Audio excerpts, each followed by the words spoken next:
Hello, hello. You are listening to the iHeart Movies podcast, where we discuss all things movies and then some. In this episode, we discuss movies and birthdays.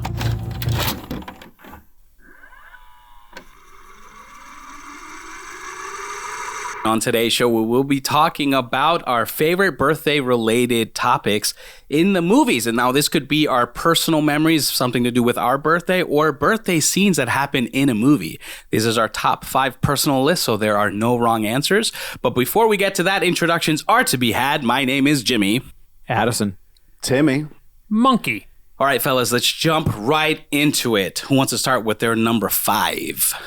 I'll jump right into it. Jimmy. My number 5 is a movie that is all about one man's birthday and how his birthday goes wildly awry. The Game by David Fincher.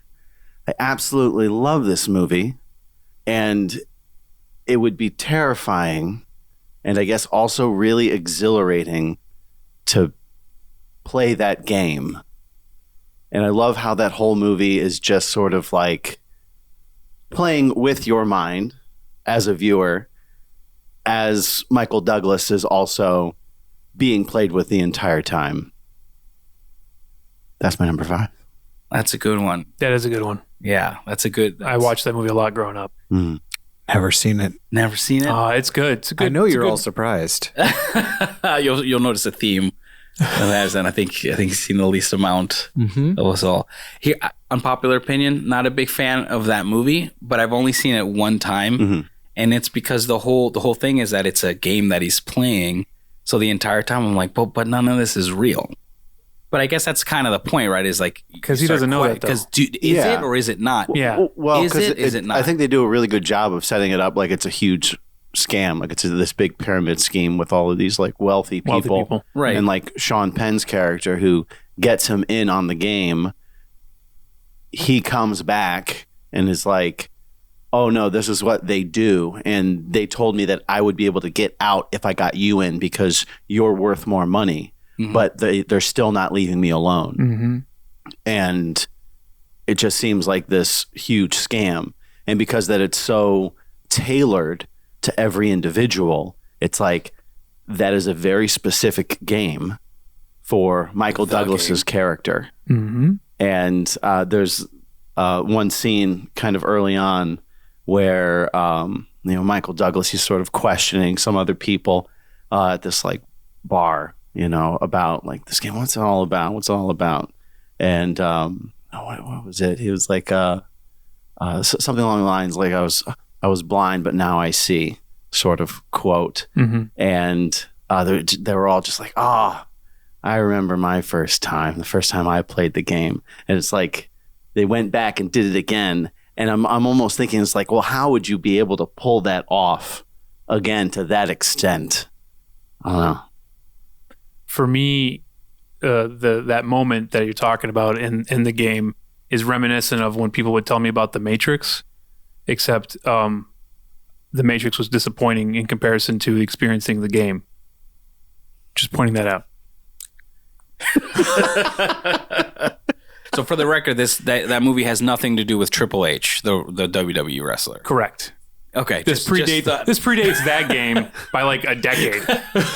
For those that don't know, Triple H's nickname is The Game. Yeah. So for those listening.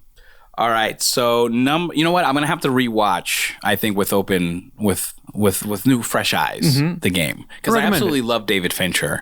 Yeah, I hear like the argument is like, it's one of David Fincher's movies, not one of David Fincher's films. And Okay. like that's a very nuanced sort of like approach. Yeah. And I'm like, okay, I guess it's an awesome movie. Yeah. All right, I gotta try it again. Yeah. All right, so who wants to do their number 5 next? Okay, we'll just keep going. Sure, yeah, I'll go. Yeah. So my number 5 is Batman Begins. So this is a twofer. Oh, okay. In the sense that in Batman Begins, Bruce Wayne, spoiler, turns 30 years old and has a party where things go awry and he kicks everyone out of the party because he gets drunk. That's right. And he's all angry and stuff. His birthday party. So for my 30th birthday, I wanted to do that. But of course, I'm not a billionaire, nor did I really even get drunk. But I did go out and have some drinks with friends on my 30th birthday, or actually the Saturday after my 30th birthday. But the theming, because this was back when like MySpace was still a thing, I had a banner up that showed an image of Bruce Wayne, drunk, kicking everyone out of his house for his 30th birthday. And I was like, that's what I'm going to do on my 30th birthday. So there you go. To all of the freeloaders drinking my booze. Yes. Mm-hmm. Yeah, that was really nice. Oh, man. And just watching him knowing that if you really want to save these people, you have to really be a jerk to them. Yeah. So it's like you're being a jerk to them for their benefit, and they will never know. Mm-hmm. They're just going to think of you as like, man, that guy was a jerk. Yeah, exactly. And it makes you think about how many other jerks out there were really like trying to help you. Saving the world. Right. It's like, I particularly like it watching actors act. So it's like it's Christian Bale, and he's playing Batman, who's playing Bruce Wayne. Mm-hmm. Right, because Bruce Wayne is the mask. Yeah. And it's like, oh, yeah, that's a really nice scene.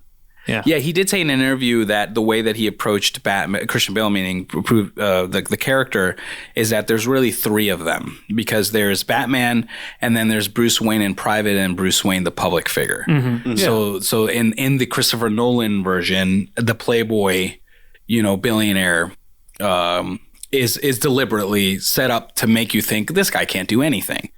Mm-hmm. Like there's this guy's he's just living off of daddy's money, so that way you never think of, oh yeah, that guy's definitely capable of doing this other thing that he's doing in the shadows, and that is so brilliant. I think. Oh yeah, so brilliant. Love it. Well done. All right, Addison, you want to go? Go ahead. You want me to go? All right. So my number 5 is both the plot of a movie, but it is extra memorable because of a real experience that I had. I guess real with quotes.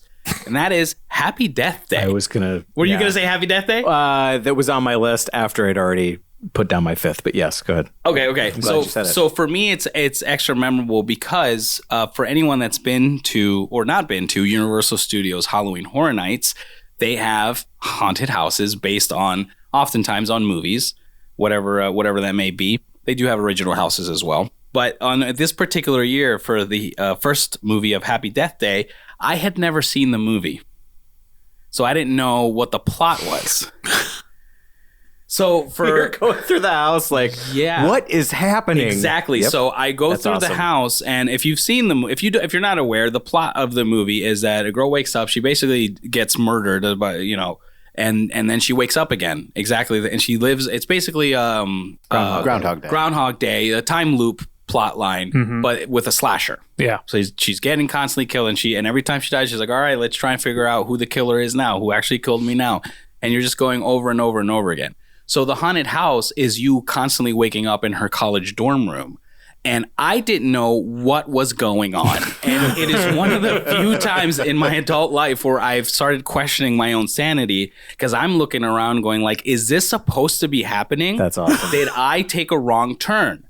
Because again, I had never seen the movie. I don't know the plot, so I'm just like, what? You just kept entering the same room over and over again. That's amazing. I felt dizzy, like I guess the character, which is, by the way, whoever designed that house, thank you very much. Yeah, I was going to say tip of the cap to the art and design team for that one. Yeah, for because sure. you did exactly what you were. I hope I gave you the reaction you were hoping for. Yeah, from somebody. That's so awesome. I immediately, like after that, said no. I need to watch this movie to understand it. So as it's happening. It's just, I'm like, oh, I see what's going on now. So it just, I get extra joy. And by the way, on its own merits, I really enjoy that movie. I think it's actually well written. Yeah. I think it's clever. I think it's a lot of fun. It's a fun slasher movie. If you're a person that doesn't like horror movies, this might be one of those ones that you could watch, because it's not the typical slasher type of movie. It's a fun, slick horror movie. But yeah, so just that's why. Got to go with Happy Death Day. Got to go with Happy Death. Right. I haven't seen it. You haven't seen it? Neither have I. I had a similar experience in the house? In the house too, where it was like, oh, I left this room. I'm back in this room. And then someone explained it to me. time. It's well done. I saw one you didn't. Yeah. It happens. You It go, could be a Addison. real thing. All right, so I didn't necessarily misunderstand the assignment, but I kind of did because I thought it was everything based on your birthday. So I actually have some dates in time. Oh, okay, cool. That things occurred on my birthday that are related to cinema, but I'll get into those later. I'm going to do because I couldn't find a fifth one in this for that topic. So my fifth is actually going to refer to a movie. So it'll be number 5, the Happy Gilmore opening scene when Happy is hitting a kid on the head with a hammer. It's just one of my favorite comedies of all time. But Yeah. he's at the thing and he gets something gets taken from him, and then he chases after the kid, and then he's just literally sitting there while the kid's crying, and he's tapping this hammer on top of his head, and then he's like, "But I'm usually quick to apologize." And then he came back and he's like fake like rubbing his shoulders. It was always just kind of a silly, goofy scene, but I love that movie as a whole. So that's my number 5 scene. I think that's real footage.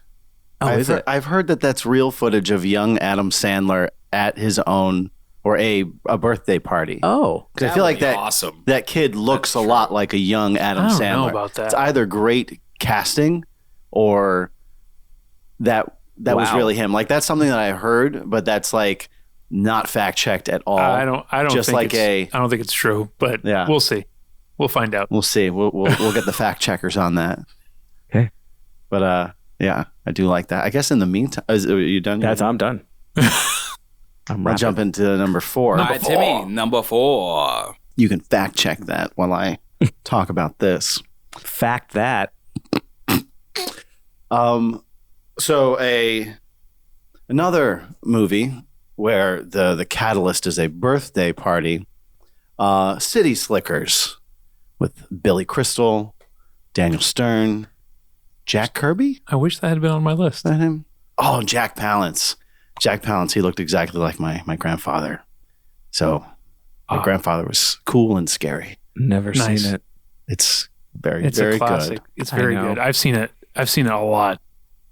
Yeah, I watched that one a lot. Also, the sequel. Mm-hmm. I mean, not also that really as much, fun. but also Yeah. fun. Yeah. And like just the combination of like Daniel Stern, Billy Crystal, and Jack Palance, just like watching them and like their different energies bounce around. Then I guess just like John Lovitz in the second one, he's really really fun. But yeah, always liked that one. And in fact, I there's a bunch of little quotes in there where that I use often. Where if somebody's knocking at the door, I go, I'll count how many people are here. So we got 3 people. I was like, I don't know. I know 3 people and they're all here. And then I'll go and I'll check the door. I say that quite often because there's That's a line awesome. in there where he's like, yeah, I know 9 people and they're all here while he's at his birthday party. I could be wrong, but I think City Slickers is Jake Gyllenhaal's first movie. Yeah, young Jake Gyllenhaal. He plays- He's Whoa, Billy he's in that? Crystal's. I've never seen it. He son in plays that. Billy Crystal's son. Yeah. And he dislocates his shoulder or something like that As a party trick. to impress people. That's what got him the gig. Can you do weird things, kid? Boom, acting career. One day you might be Batman, but you're not. But you're not. You also You'll be might be Mysterio. Spider-Man. But you won't be. You'll be a Spider-Man villain. Yeah. So, going back to the Happy Gilmore opening, according to these sources, it says it is not real. It is fictional portrayal meant He's to very set blonde the comedic tone of the film. in that. Really? Yeah, I think so. From what I I think I'm just reimagining it in my mind as like Just him. shrunken down, de-aged Adam Sandler. Just perfect. I do think in That's My Boy, I think that actually is his son. Hmm. Because that's a more modern. oh, never mind. He's not blonde. We're just looking at the video. Yeah, but we'd have to. Okay, why I cool. So thought it's it not was me. I thought Adam Sandler only had daughters. Does he only? Then maybe it's like a nephew or someone. I could have sworn it was like I remember hearing something like it was maybe somebody in his family, or maybe they just picked a kid that looked exactly like what he looks like. We don't know a lot about Adam Sandler. Not enough. Sorry, Sandman. All right, monkey All right, number 4. So my number 4, complete departure from Batman Begins. Disney's The Little Mermaid. Okay. All right, there we go. That's exactly the response I was hoping for. Yeah, no. So, this is a personal memory. I saw it on my 6th birthday. Oh. So that's all. Is that the first movie you remember seeing in the theater? No, that's not the first movie I remember seeing in the theater, but it's definitely the first movie I saw on my birthday. Yeah. All right. So my number 4 is Andy's birthday in Toy Story. Nice. Because that is the inciting incident that moves the plot moving forward, right? It's Andy's birthday and he gets Buzz. I not only love that movie so much, but I did the same thing that Andy did, which is I begged my mother for a Buzz Lightyear toy, which I got, and I put my name on it, under his foot, just like Andy did. And not only that, he sleeps with Buzz Lightyear in his bed next to him on his pillow, and I did that for one night. Because it's very uncomfortable. It's extremely uncomfortable. I was like, how's he doing this? This is ridiculous. And I remember that distinctly, no, this is not comfortable at all. Tried it, not doing it. So instead I put him over here. Chunks of plastic, wing flops out. The noises. I remember too, because if I touch the buttons or anything, it's like you're to the rescue.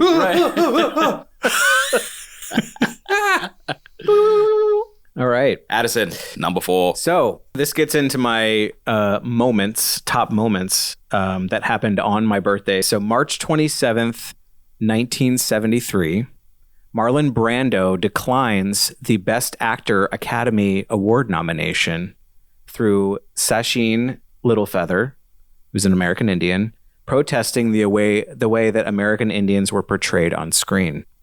John Wayne had to be restrained from going on the stage, and she was escorted out by security. She was both booed and cheered. Brando regretted putting her in that position. And of course, in a very American thing to do, it took the Academy 50 years to apologize to her for that appearance and the way that she was treated. And that happened on your birthday? On my birthday in 1973. Wow. Oh, okay. So not really on your birthday. Not on my birthday. Before you were born. Okay. A little bit before your time. Yes. Yeah, I was about to say, I was like, wait, you're not 50 years old? Yeah. I was so confused. All right. Glad for the clarification. That's not how. Yeah, I found that to be pretty just a fascinating story. I was just doing some research for my birthday, when it came to famous movie moments, and it was like, and it was for The Godfather. It's for The Godfather. Yeah. Like arguably the most iconic thing that he is remembered on the for. waterfront. Yeah, definitely, as well. But I think to most, I think to most people, The Godfather. You would say The Godfather, and like that, and he said no, thank you. Wow, in protest. And if that in Paramount Plus miniseries is accurate, no, he wasn't in person. If it is, okay. Yes. No, I'm saying, I don't know if any of you have seen the Paramount Plus about the making of The Godfather, but if it's The Offer, yeah. If it's at all accurate, it's funny because the only reason why Marlon Brando did that movie was because he hates Frank Sinatra. Johnny Fontaine.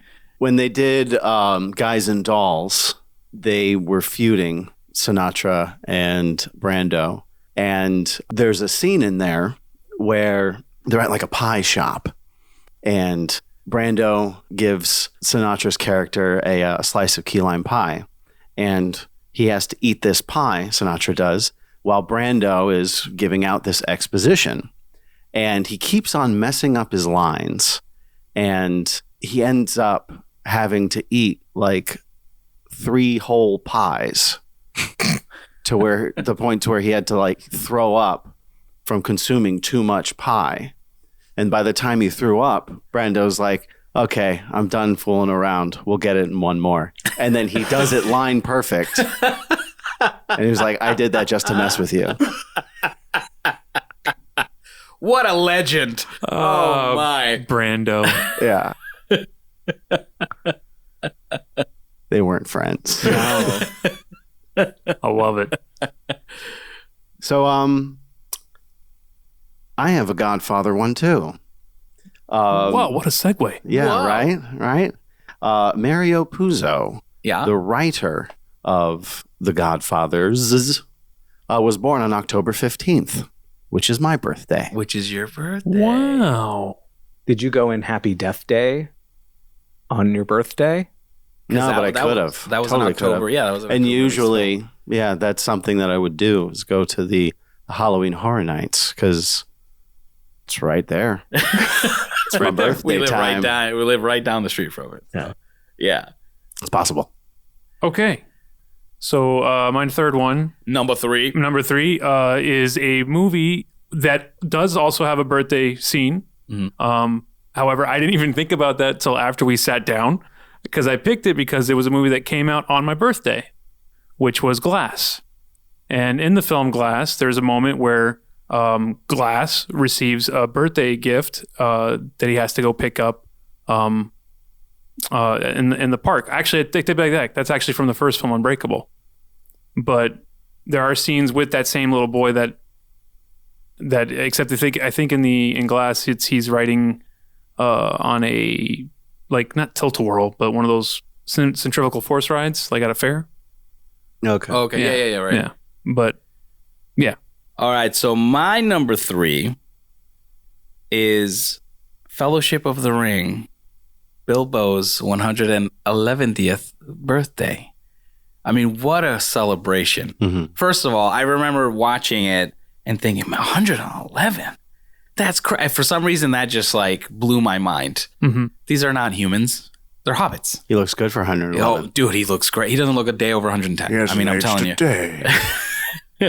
I loved it. But the way that he goes out, too, it's like he's just, the way he calls out everybody, like, it's like, you know what? This is the last time any of you are going to see me. I'm going to tell you exactly what I think about you. Yeah. I absolutely love it. And then to top it all off, what does he do? Disappears entirely. Ghosts. Just absolutely ghosts. It Almost just like Batman Begins. Scares everyone. Just, I mean, no one would ever forget the name Bilbo Baggins after that. And it was like the legend would be told for centuries upon centuries. And I was like, man, I don't know what I would do for my birthday, but I would love that sort of reaction. Just pandemonium everywhere. Oh, I don't. Yeah. Oh yeah. Frodo and Bilbo have the same birthday. And they have the same birthday. So that's right. also technically Bilbo's or Frodo's party. birthday. Yeah. Too. Yeah, as well. Yeah. Fun, weird fact that just popped into my mind about hobbits. So let's banter about it. With hobbit birthdays, you give your guests presents. That is a thing that hobbits do. Wow. So you want to invite, and that's why everybody wanted to go. Yeah, because they really wanted gifts from rich Mr. Bilbo. And that's why he wanted to tell them all what he really thought of them. Exactly. Mm-hmm. Just all of them. Wait. All right, Addison. March 27th, 1995. Tom Hanks wins Best Actor for Forrest Gump. Oh, wow. Which is one of my top 25 favorite films, as I assume it probably is for many people. For me as well. It's yeah. I mean, I don't know if it's top 25, but yes, it's a movie I very much enjoy. Yeah. It's one definitely top 100. I could watch over and over again. Mm-hmm. Yeah. Yeah. And that was the second one that he won in a row. Mm-hmm. The previous year was Philadelphia. The previous year was Philadelphia. And Tom Hanks is just one of my favorite people in Hollywood in general. He just seems like a kind, nice person. He's America's dad. He's America's dad. Yeah. Like when he got COVID, everyone was like, oh my gosh, no. Yeah. Not you. Yeah. All right. Oh, it's to me again. Timmy, two times. So there's a Spike Jonze movie called Where the Wild Things Are. Mm-hmm. That came out on my birthday, October 15th.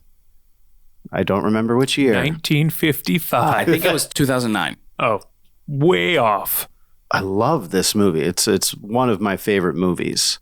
And I just love how they adapted this children's book into this little cinematic fairy tale.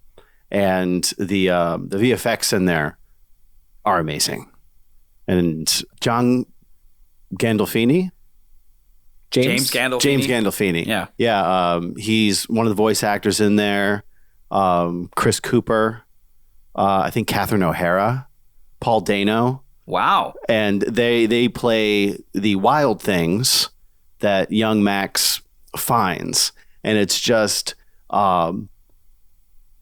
child logic that runs this island with these massive creatures, and the way that they blended practical and visual effects it sells the effect so well. And it's just fun to watch. It's near and dear to my heart. Wow. I've never seen it. I remember reading the book as a kid, and when the trailer came out, I remember like, oh yeah, that song. I'm so watching this movie. The soundtrack is amazing. Karen O. She does like all of the music throughout. What was the trailer? The trailer song though got me. Yeah, it was one of the best. It's one of the best trailers I've ever seen. Yeah, I've never seen the movie because I think I bought the soundtrack. It was Karen O and like the kids, Karen O and the kids, and it's basically just like a chorus of children. It sounds like kindergartners that are just accompanying her as she sings, and I almost feel like it's just very like kind of a cappella, but just all of this like strings and orchestration that's going around it, and just some of the times where it's just like it starts getting wilder, and then you hear like children like growling and yelling and laughing, and it's just for me, I would say it's a movie that makes you feel like a child again in the best possible way. That's cool. I'm gonna have to watch that. Yeah, absolutely. It's the Arcade Fire song. It's it's Wake Up, it's like this like really, I don't know, playful like. Was that for the trailer? Yeah, I just remember the trailer, and it was such a good. Please forgive my horrible singing. Yeah, I remember seeing the trailer. I was like, this movie looks amazing, and I never ended up seeing it. I didn't. Yeah, but do they use that in the movie? Yeah, I don't know if it is. Okay, because from my recollection, the score, it's all completely composed from the same artist. So it doesn't really have like a whole string of different songs with different artists. Mark Ruffalo is in that movie. Oh, very briefly. Oh, wow. Yeah, it's I would say fairly star-studded, this film. Interesting. All right. Yeah, I'm sold. We're on number 2, right? Yep. Mm-hmm. All right. Number 2. My number 2 is on the list because the movie is associated with my dad's birthday, which is February 2nd, Groundhog's Day. Oh, nice. Is his middle name Ponsatani? No, it's Phil. Wayne. Oh, interesting. As in Bruce Wayne. As in Bruce Wayne. Yeah, it all connects. It's all connected. When you brought up Death Day and you brought up how it's like Groundhog's Day, I was like, wait till we get to my number 2. It's all connected. It's all connected, as Jimmy likes to say. Yeah, there has been a lot of cross-pollination with Godfathers and time loops. Mm-hmm. That's true. That is true. All right, cool. So my number 2, Harry Potter's birthday, because that's the beginning of every book. It's I think except for 4 maybe, and then 7 part 2. It's every movie as well. Here's what's cool about that, just for me specifically. Me and Harry, the movie version, are the same age. So when watching, so you want to talk about the demo of the age group, the 8 to 12 or whatever you're talking about. No, I am Harry Potter's age, not Daniel Radcliffe's, not the book. The movie, when the movie came out, we're the same age. So I thought it was like, oh, that's pretty cool. And also, out of all of the Harry Potter characters, my favorite character is Hagrid. Yes, because big loving guy. I love even when reading the book and he has his own language, and I thought that was always cool because you have to kind of like read it back again because of the way that it's written. It's written how he speaks it phonetically. So I thought that was really cool.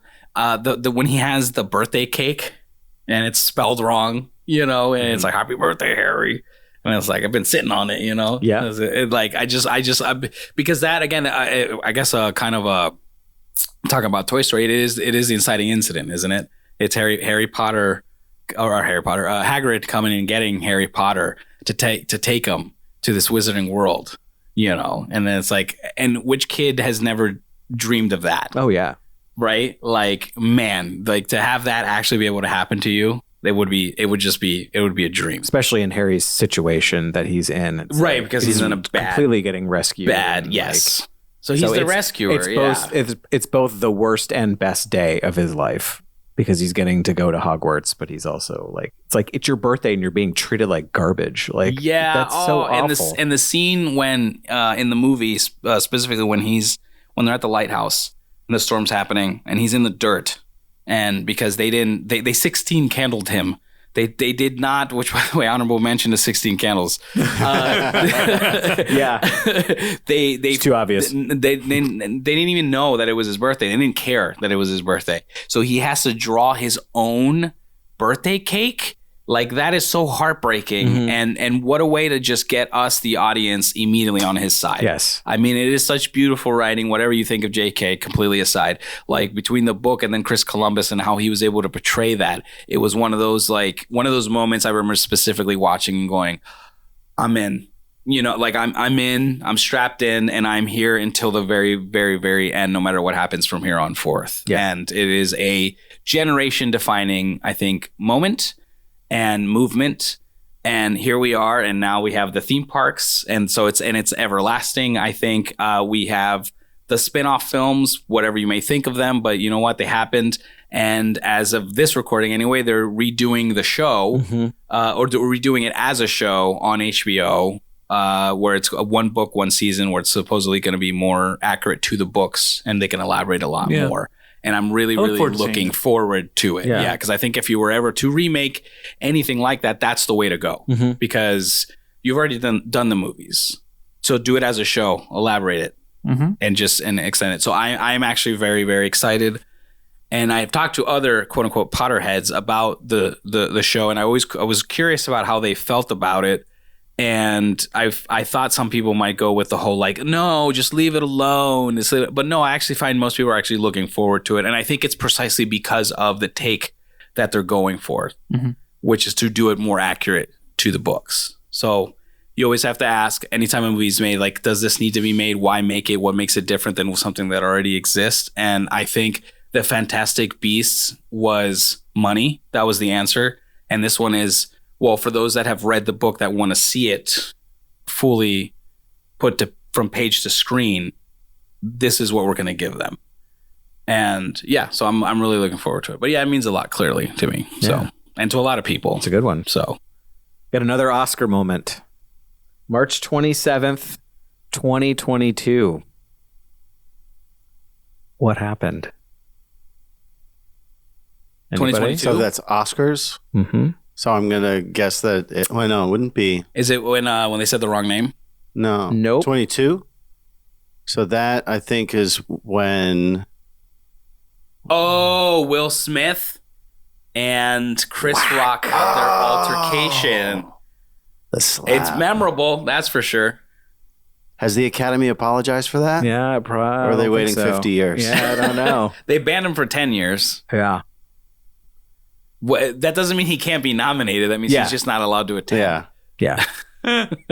So is he can win like 5 awards, but he can't receive them. That's hilarious. Matt, you've had a lot of Oscars on your birthday. Mm-hmm. That's interesting. It's in the spring. It's March. Yeah.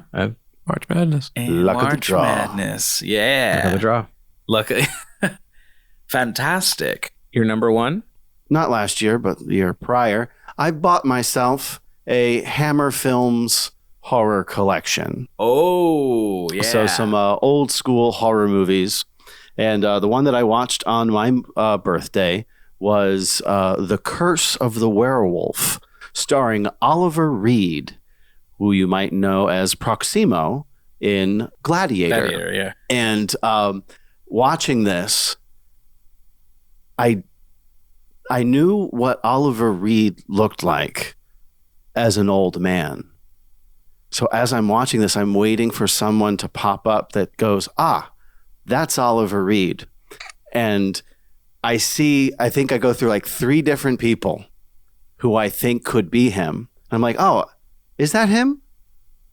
I feel like he's way too old. When did this movie come out? And I don't know. And I'm just watching it and I'm playing out. And then that guy goes away. And I'm like, okay, it can't be him. And then a new guy pops up. I'm like, oh, this must be Oliver Reed. He looks just like him, but he actually looks just like Proximo. Like he was born old and just stayed that way. He plateaued for decades and then did Gladiator and then sadly passed during the filming of Gladiator. But I want to say Oliver Reed doesn't show up for like 40 minutes into this movie. And he is a very young man, very proximish. You can tell him like the moment you see him. And it was just like, oh, wow, I was so wrong with those other guys. But I just thoroughly enjoyed this. I think werewolf movies are like my favorite monster movies. Just that duality of man and beast, and we are human animals, and we can do terrible things, Lawrence, terrible things. And Anthony Hopkins, Wolfman. Yes, right. And Terrence Fisher directed Curse of the Werewolf, and he also did a bunch of other films with like Dracula and The Mummy and all those classic monsters, also working with Christopher Lee and Peter Cushing. Peter Cushing is super cool as Van Helsing. I feel like if they were to, like, he has like this, like an old school Tom Hiddleston sort of vibe to him, where it's just like, ooh, you're sharp and classy and you have wit. You should star in a movie. Peter Cushing. Yeah. So I'm just watching all of these like old school horror movies, and I love them. And that's what I do around my birthday. Nice. Fantastic. Very nice. Great number one. So my number one is a film that is probably not all that popular to most people. It is not Ghostbusters, but the sequel to Ghostbusters. I knew Ghostbusters 2, for multiple reasons. One, there's the birthday scene where a young Jason Reitman calls out the Ghostbusters as what was the phrasing he used? Is he the one that says you guys are a bunch of he was like, you guys.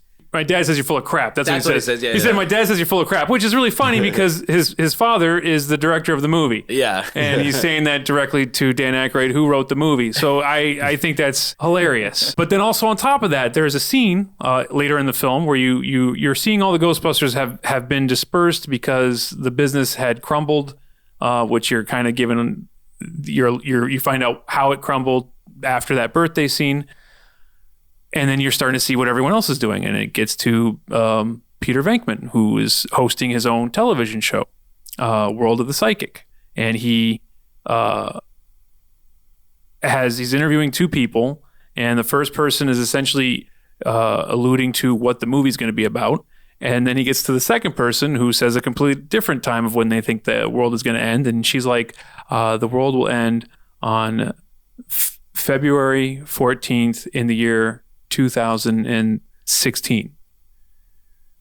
And then Bill Murray just looks at the camera and he's like, Valentine's Day. Bummer. Now, why that's special to me is that's my cousin who was born 3 weeks after me. That's her birthday. Oh, look at that. So I threw a party on that day and watched that movie on that day. She wasn't here because she lives in Colorado, but still, I did it in her honor. Yeah. And I called her and said, hey, I'm finally watching the movie. The world's supposed to end today. And she was excited. That's awesome. It's cute. That is very good. That's very cute. All right. So my number one birthday related scene in a movie. M. Night Shyamalan Signs, The Sham Hammer. Do we remember the birthday scene? Wait, you talking about the found footage, or not found footage, but the news footage of a kid's birthday? Yep. So I remember that. I saw it in the theater. It was awesome. For those that have not seen the movie, it is about aliens landing down on the planet Earth. It takes place at a farm near Philadelphia, Pennsylvania, where also I grew up. So the corn mazes and all that sort of stuff, the cornfields, that's my backyard. So I had that just extra terrified me because that is my childhood. Yeah. Quite literally outside of my window, I had a scarecrow because there was a cornfield. So in the movie, when some don't believe that there's aliens yet, spoiler alert, there are. We know this. But it's in that film, you have Joaquin Phoenix who's watching the TV in the closet. and he's watching the news. So we're watching him watch the news, and just the music just starts to build up. You already know it's coming. Now, usually in a scary movie, a horror film, when they're doing this type of thing, it's a fake out. It's a fake out. In this case, it's not a fake out. You actually see the thing. And the kids are, it's at in Mexico having the birthday party. They're talking in Spanish. I'm like, that kid is me. Looks like me. and Joaquin Phoenix is just like, oh my God. And he even says like, vámonos, vámonos, muévete, muévete. He starts yelling at the kids like he could, like they can hear him. It's a TV. And then boom. And then you see the alien and he does the walking, Phoenix, the Joaquin Phoenix. Thank you. Somebody. You're welcome. Thank you, monkey. He does the Bigfoot sort of ding. Yep. And then it's like he goes, oh, back away, and then he goes right back to it, and he's just staring at it. So it's one of the most wonderful moments in cinema that I did not get to see. What do I mean by that? So here's the personal story of this. Bathroom. I did not watch it in the theater. Okay. I got it on DVD, and I loved Sixth Sense so much that I knew that when this other movie came out, I would love this movie too because it was from the same director. I begged my mother for it. She bought it for me. And there was a night where they were going to go out and have dinner with my sister, dad, mom and sister as a family.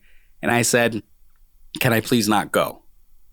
Because I didn't want to watch the movie with them because they are the type of people that are constantly talking. And I knew this was the type of movie that you had to pay constant attention to because every little detail matters. And quite frankly, it does. In this movie, right? So I said, no. All of M. Night's movies, yes. Every little moment matters. Yes. Yeah. And we had a big screen TV in the living room and we had one DVD player.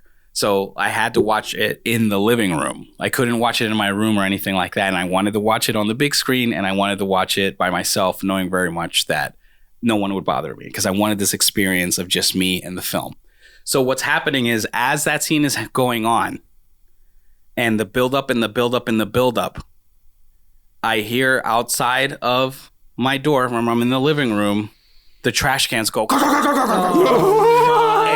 I, just like Joaquin Phoenix, in that jump out and scream.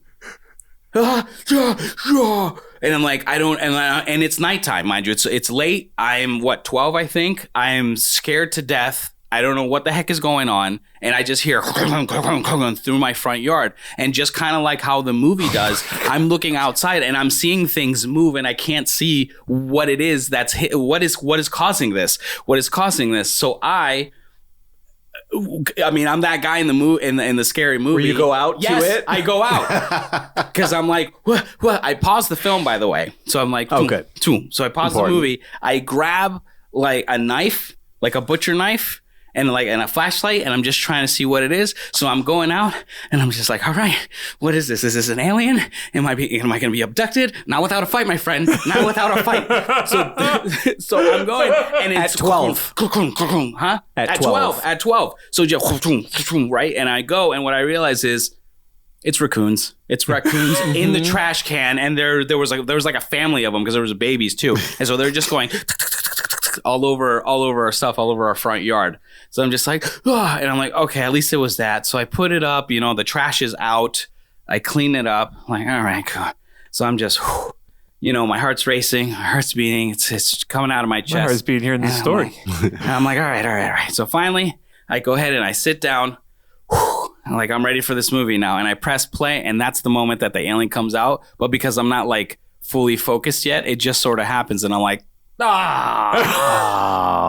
it doesn't compare to but in some ways it was almost better because I wonder if I had heard that sound when I wasn't watching this movie in this specific scene where I was already so intense and scared for that matter. Had I just thought, I probably would have just logically thought, I was like, oh, it's probably some sort of animal or something. As opposed to aliens are here and they're eating my garbage.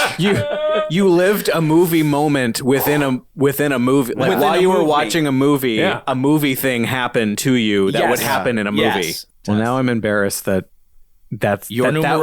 was not the number one because that was a really good story. Oh, okay.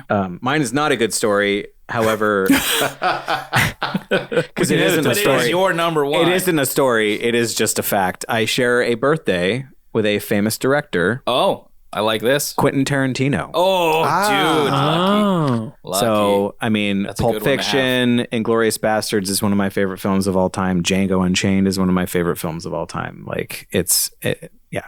And it's I all love the him in writing. Golden Girls.